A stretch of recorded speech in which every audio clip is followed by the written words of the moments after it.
Mm. So, students, we were on alternative centers of power. In this, we have already discussed about the European Union, about the ASEAN and the BRICS. We have discussed all these in detail. Now, next, we have to discuss the different countries. Number one, we'll discuss about China. Then we'll discuss Russia. Then Israel, and then at last we'll discuss India.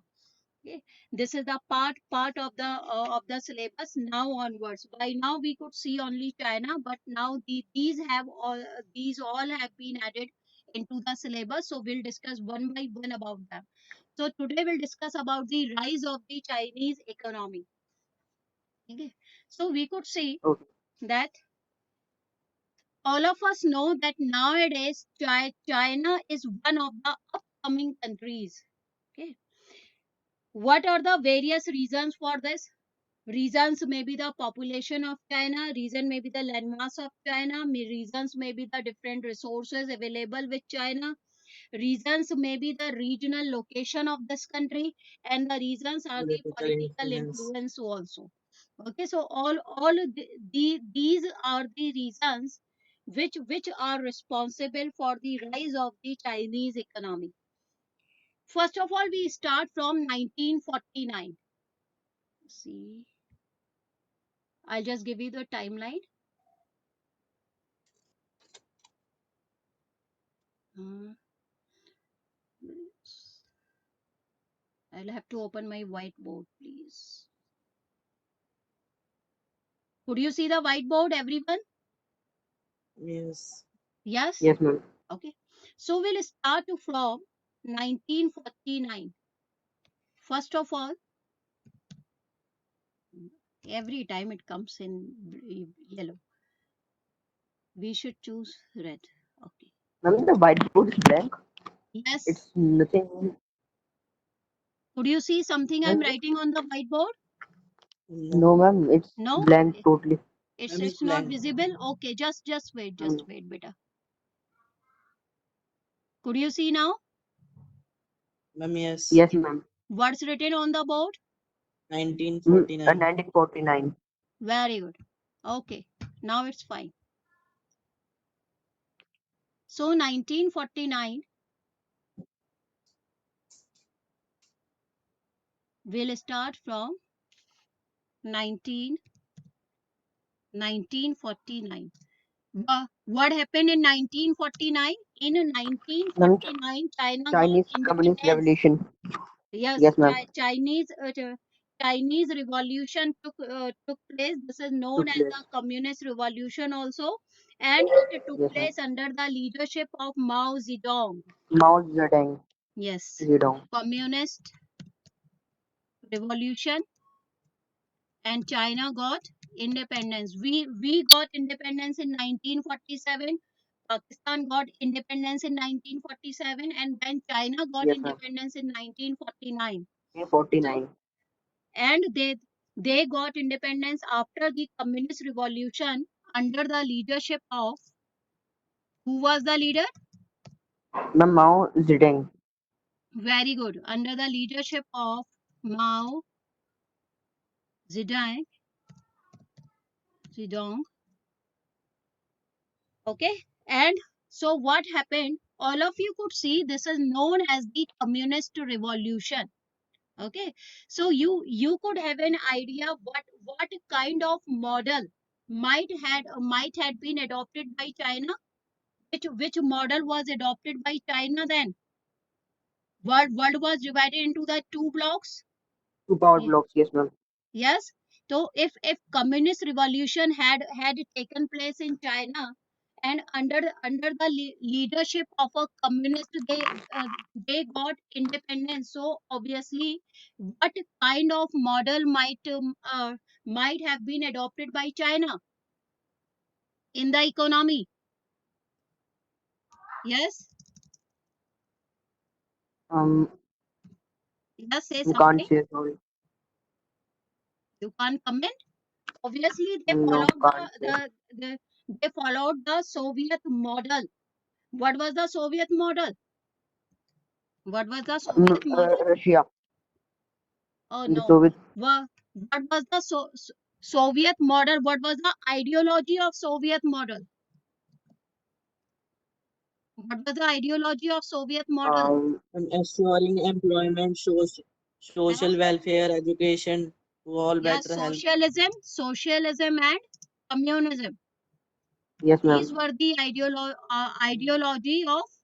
ideologies of Soviet Soviet model. Okay, so model. obviously Soviet because model. China got independence under the leadership of a communist leader, so automatically China adopted the Soviet model in the economy. They adopted socialism and communism, and just because of this, after getting freedom, they had no choice now, no choice. They had to use their own resources. They could not use the resources, their own resources, as per their own choice. They didn't have any choice then. They had to use the resources because they have gone with that of the Soviet bloc. Okay, so they adopted the Soviet model. So what happened with the help of the USSR? Because they choose the power bloc which was led by the USSR, so they had to take the support of the USSR after independence. So with the help of the USSR, with the help of USSR, they invested the capital from agriculture to industries. Invested money, we could say. They invested their money, they invested the capital from agriculture to industry, because initially China also China was also the kind of domestic consumer industries like USSR to industry. So they produce the goods at the domestic level. They provided the subsidized education system and health facilities to ensure better health. Like the USSR, they had no foreign currency, so no trade relations with the other countries they had. Getting the point? Because Yes, ma'am. they followed the path of the Soviet Union, they followed the Soviet Union. USSR, so they invested the capital from agriculture to industry, and they made the efforts to become the domestic consumer industry just like the USSR model. So they didn't have any foreign relations in trade with that of the other countries of the world. Getting it? So they didn't have any foreign currency, so consequently they did not have any trade relations with the other countries. So here in short I'll write no foreign currency, no foreign currency they had at that time because they were following Soviet model. No foreign currency, for no relations with other countries, no trade relations. I'll just to mention here. Okay, so they did not have any trade relations, no trade relations with other countries. Are you getting all the points, the background? Yes, ma'am. Okay, I hope all of you are getting the background. So what happened? China could not buy because they did not have any foreign currency, they did not have any trade relations with that of the other countries of the world. So consequently, they could not buy even the technology and goods from the other countries. They could not purchase the technology also. So they could not purchase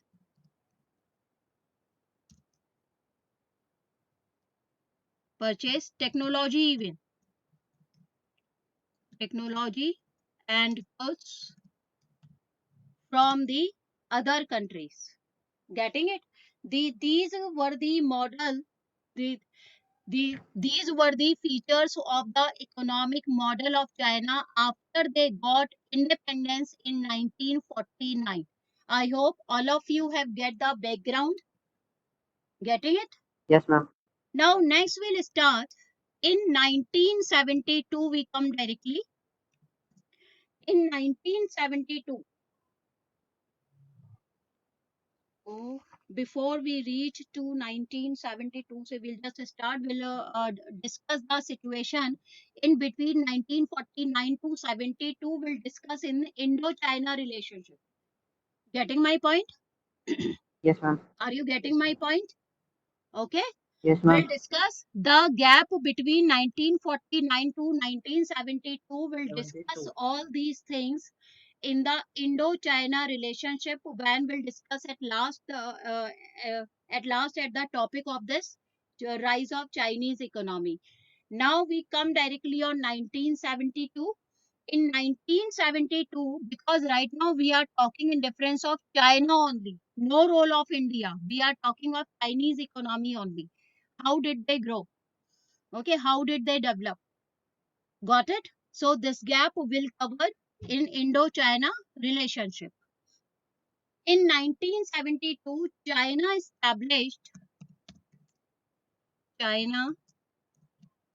established relations with that of the USA, with the USA in 1972. Got it? They were Yes, running ma'am. on the lines of the Soviet model, but in 1972, anyhow, China realized that the country is not developing. So in 1972, China established relations with that of the USA. In 1973, in 1973, Zhou Enlai, Zhou Enlai Zhou Enlai proposed the four modernizations. He proposed that just if China wants to develop, China will have to work on all these four pillars. All these are the four pillars for the development of any country. Otherwise, China won't be able to develop. So Zhou Enlai proposed the four, we could say pillars or four modernizations. These are called four modernizations. What were these four modernizations? What were these four pillars? Number one, I'll write A, B, C, D. Okay. Point A, this was number one, agriculture, that they should work hard on just to improve the agricultural practices in their country. B, second Industry. pillar was industry. Very good. Industry. Second was industry, and third was science and technology. They will have to Technologies. work hard because they could realize that they did not have the relations with that of the foreign countries, so they were not able to buy the technology also from the other countries. So next was science and technology. In short, I am writing this TCH, please. Point D. And fourth pillar was the military. Okay, so Zhou Enlai proposed these four pillars that if China wants to develop, anyhow, China will have to work hard on all these four pillars. Number one, agriculture, second, industry, third, science and technology, and number four, military.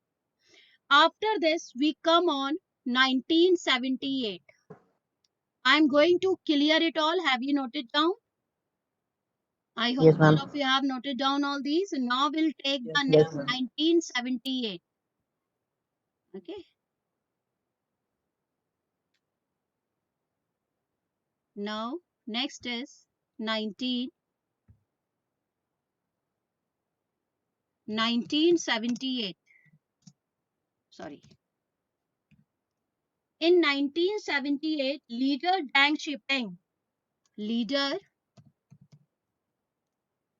Now the leader was Deng Xiaoping. he also brought one of the policy. Typing.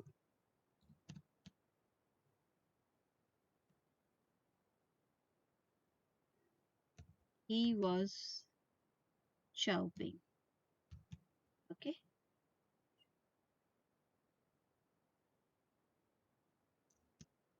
Xiaoping.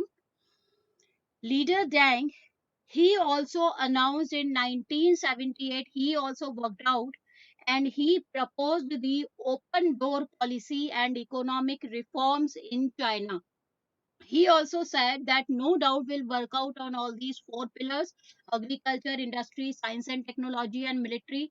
But all these must be clubbed with that of the open door policy so that the other countries could invest in our country, and China will also be free to invest in the other countries. So we must adopt the open door policy, because by now China had been a kind of closed economy because they did not have the relations with that of the other countries by now. So he just offered the open door policy.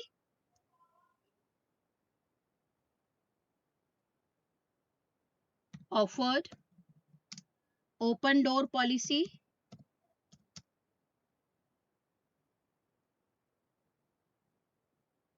Open door policy and economic reforms. And economic reforms also. Okay, so consequently, what happened? Now all these were clubbed. क्या हो जाता है इसमें? And all these were clubbed with that of the agriculture, industry, science and technology, military, open door policy, and the economic reforms. In the combined form, all these resulted that China's trade was increased rapidly. Number one. Secondly, they were not lacking any foreign currency now, and they did not lack any kind of investment in other countries now. So we'll see consequences क्या हुआ इसके. What were the results? It resulted in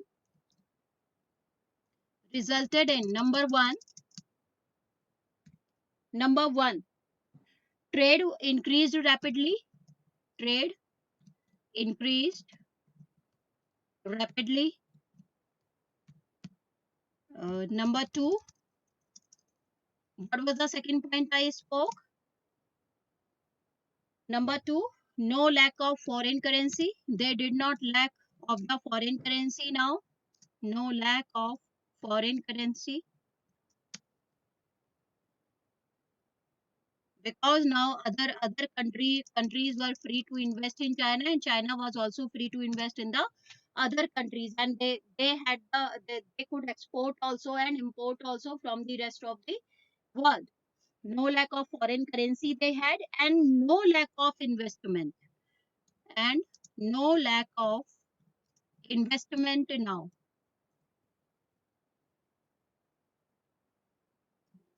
Now, no lack of investment now in other countries they had.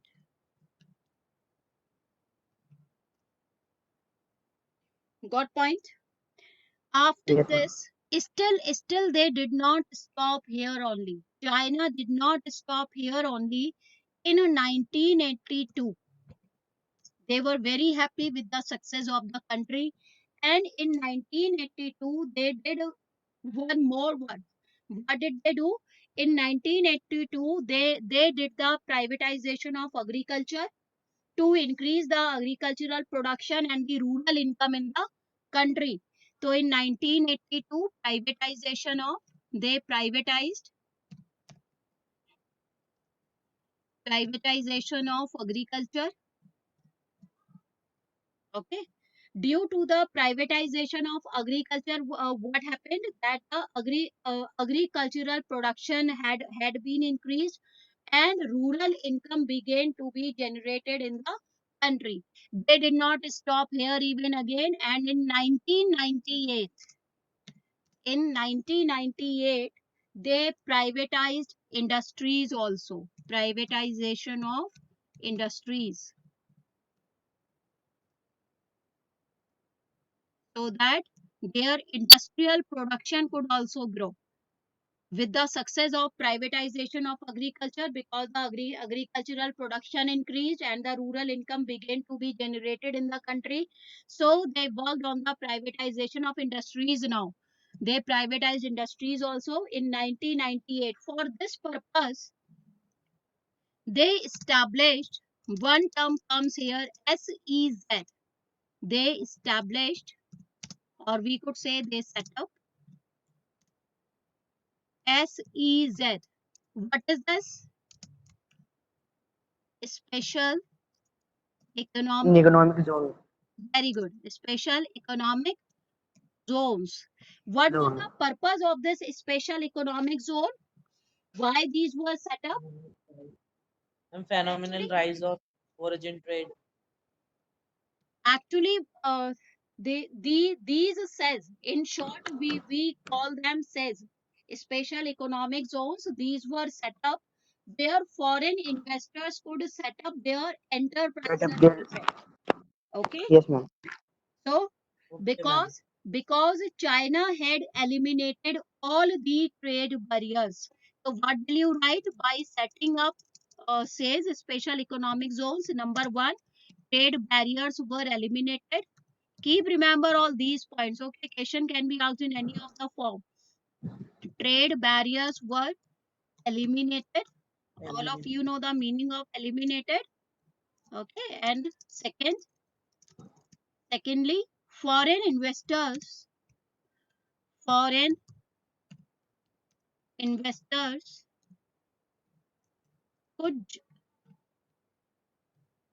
could set up their enterprises, could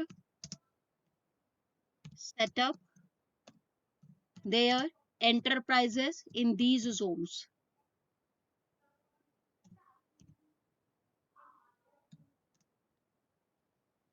Got the point, everyone? Yes, ma'am. Got the point? Now, in 2001, I'm going to clear all these. I hope all of you have noted it down. I'll just upload on YouTube also, beta. Now we come next timeline, 2000, 2001 now.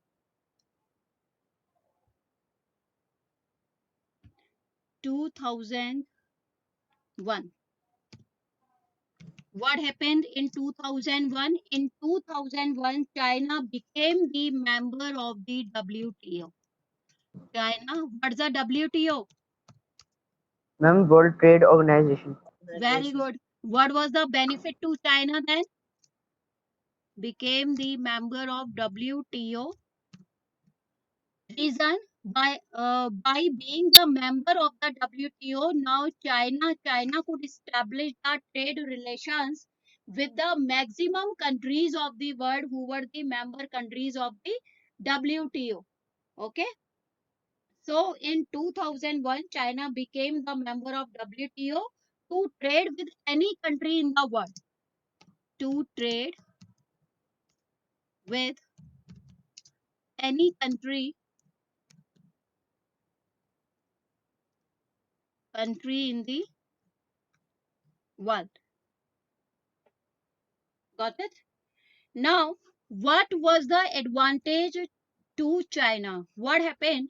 The all the important countries, all the important groups like Japan, US, ASEAN, and Russia, all these countries observed the increased influence of China all over the world now. So all these countries forgot of their controversies with that of China, and they became ready to trade with that of China now. Okay, so we'll write one thing here, one note. Due to increased influence of China, other countries and organizations, other countries like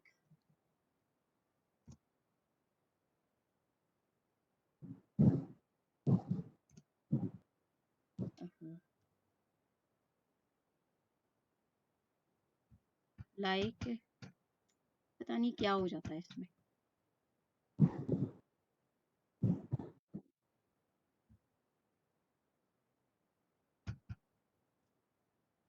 this is like please, ठीक है, इसको LIKE कर लीजिएगा बेटा. Yes, ma'am. Okay. Okay, like Japan,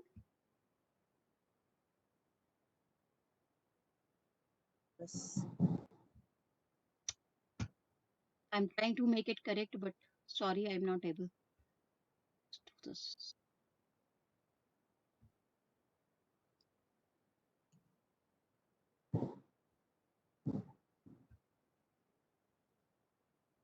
Like Japan and ASEAN organization, Russia,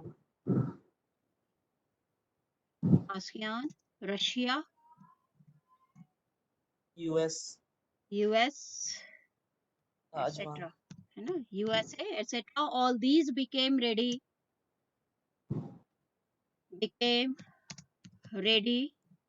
to trade with China.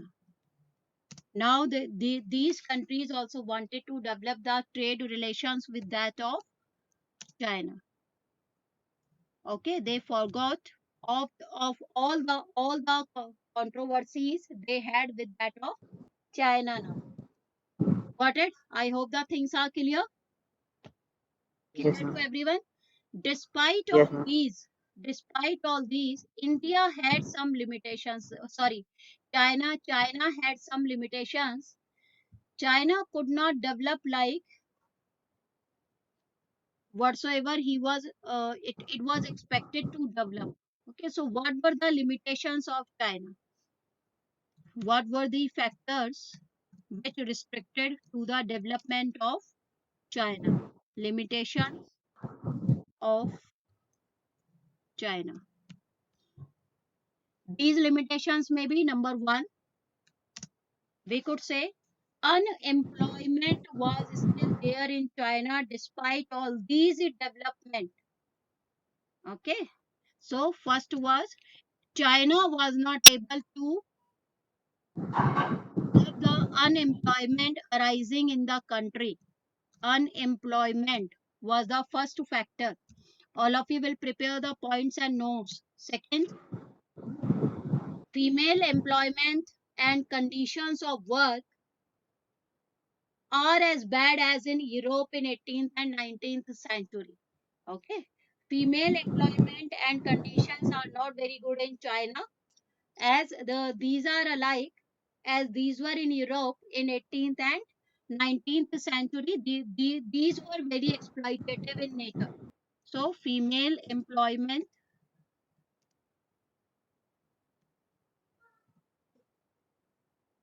and conditions are bad. Conditions are bad. And third is environmental degradation and corruption had also been increased in China. Environmental degradation due to industrialization, environmental degradation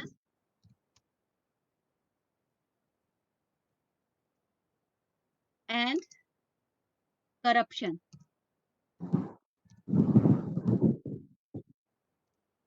Due to all these factors, or we could say all these were the limitations of China, due to the presence of all these factors, China could not develop to the extent at which it was expected. Okay, so we have complete today the rise of Chinese economy. Now next topic will discuss Indo-China relationship. Yes.